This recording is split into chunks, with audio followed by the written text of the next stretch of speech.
আমি আমার এই স্বপ্নের মসজিদের নিচে দাঁড়িয়ে আমি কথা বলতেছি। এই স্বপ্ন আসলে আমার অনেক দিন, গত মনে হয় 8-10 বছর থেকে আমি দেখতেছিলাম। রিয়াদ, তারপরে যায় ওই আমাদের বরিশাল, দেশের বিভিন্ন স্থানে, প্লাস বাংলাদেশের বাইরেও বিভিন্ন জায়গায়, মানে যেখানে যেটা আমার ভালো লাগছে সেই জিনিসগুলো আমি এই মসজিদে মানে স্থানান্তরিত করার চেষ্টা করছি। যেমন ওই সৌদি আরব থেকেও কিছু ডিজাইন আমি এখানে আনছি। আশা করতেছি এখন হয়তো মানুষ বুঝতে পারবে না, যখন এটা কমপ্লিট করতে পারবো তখন মানুষ বুঝতে পারবো যে এটা কি মসজিদ হইতেছে। প্রায় 7,500 স্কোয়ার ফিটের মধ্যে আমি মসজিদটা করতেছি। এখনও নির্মাণাধীন রয়ে গেছে এবং 4টা মিনার হবে এই মসজিদের 4 কর্নারে এবং দেখতে খুব সুন্দর হবে আশা করি। আর আমাদের এছাড়াও দেশের বিভিন্ন স্থানেও আমরা বিভিন্ন মসজিদে, আমি যখন এমপি ছিলাম তখন প্রচুর মসজিদ, মাদ্রাসা, এতিমখানায় আমি মানে তাদেরকে সরকারি অনুদান, ব্যক্তিগত অনুদান আমি দিয়েছি।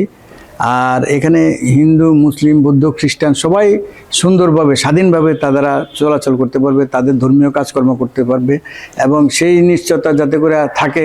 আগামী দিনগুলোতেও যে সরকার আসবে সেই সরকার এই সমস্ত নিশ্চয়তাগুলা আমাদের মাধ্যমে আশা করি আমরা যদি সামনে বাড়তে পারি এই জিনিসগুলা মানে বাস্তবায়িত হবে।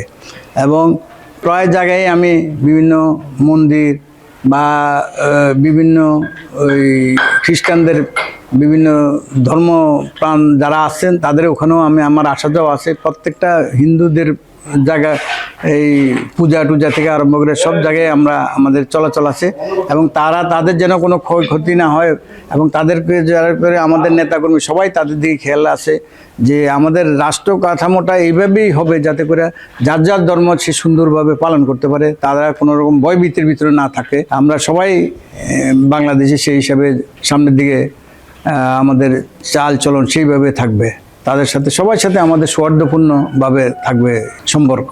ফরিদগঞ্জে যে কোনো মানুষের আমার দ্বারা কোনো ক্ষতি অতীত হয় নাই, এখনও হচ্ছে না, ভবিষ্যতে হবে না, এই চিন্তা ভাবনা সব মানুষের, সাধারণ মানুষের মনের মধ্যে এই আশা আকাঙ্ক্ষা আছে।